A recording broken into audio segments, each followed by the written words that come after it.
नमस्कार।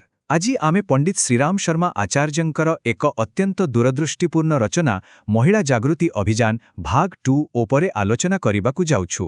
तेबे चलंतु एही शक्तिशाली विचारधारार गभीरताकु जाई बुझिबा जे एहा आम समाजकु किभଳି एक नुआ दिग देखाउछि। वाह, केते शक्तिशाली कथाटिए। एठारे महिला जागरणकु कोनोसी साधारण आंदोलन नुहे बरं प्रकृतिर एक अप्रतिहत शक्ति सह तुलना करा जाइछि। भावन्तु तो गोटे प्रचंड झड़ किंवा विशाल नदीर सुओ भଳି जहाकु अटकेइबा प्राय असंभव। एहार मूल वार्ता बहुत स्पष्ट। ए परिवर्तन आसीबा तो निश्चित।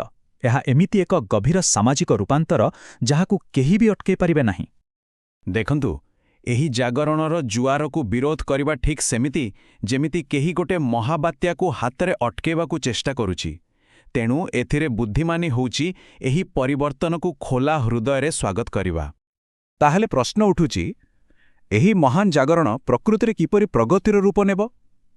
एथिपाई लेखक दुईटी मूलदुआ बा स्तंभ उपरे खूब जोर दैछन्ति।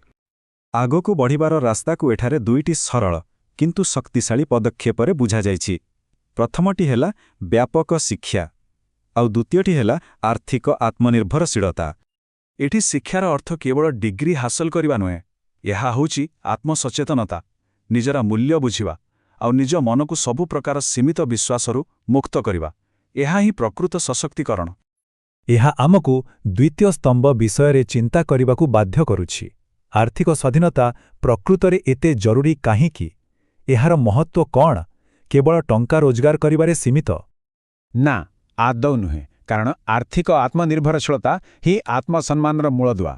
एहा निर्भरशीलतार जंत्रणार मुक्ति दिए आउ समाजरे जने समकक्ष भावरे निजर योगदान देबार स्वाधीनता दिए। तबे शिक्षा आउ आत्मनिर्भरशीलता एही दुईटी स्तंभ जेतेबेले मिसी जाए सेतेबेले एहा समाजर सबुठु मूल अनुष्ठान अर्थात विवाह पाई एक नुआ दृष्टिकोण तैयारी करे। एही तुलनाकु देखंतु। गोटिए पटे पुराण धारणा जेउटी विवाह एक बंधन, किंतु नुआ दृष्टिकोणरे विवाह परस्परर विकास पाई एक सुंदर मंच पालटि जाए। एहा एक कर्तव्य नुहे बरं समानतार एक सुंदर भागीदारी। एहार अर्थ हेला साथी हेबा एक सक्रिय दायित्व। एहा केवल एकाठी रहिबा नुहे बरं परस्परकु आगकु बढ़िबारे साहाय्य करिबार एक प्रतिबद्धता। विवाहरे एही परिवर्तन केवल आरंभ मात्र। कारण एही रूपांतर केवल जणे महिलांक पाई नुहे बरं एथिपाई पूरा समाजर सक्रिय सहयोग दरकार। एही उपमाटी केते सुंदर। समाज गोटिए रथ परी आउ पुरुष आउ नारी हेउचंती तार दुईटी चक। जदि गोटिए चक पछरे रही जाए बा दुर्बल होई जाए ताहेले रथ केबे भी आगुकु बढ़ी पारिबो नाही। प्रगति पाई दुईटी जाक चककु समान गतिरे चालिबाकु पड़िबो। आउ एहा केवल कथारे नुहे, कामरे करि देखाइबाकु हेबो। घर कामरे सहयोग करिबा ठारु आरंभ करी महिलांक शिक्षा आउ क्यारियर पाई सुजोग सृष्टि करिबा पर्यंत एथिरे समस्तंकर एक गुरुत्वपूर्ण भूमिका रहिछि।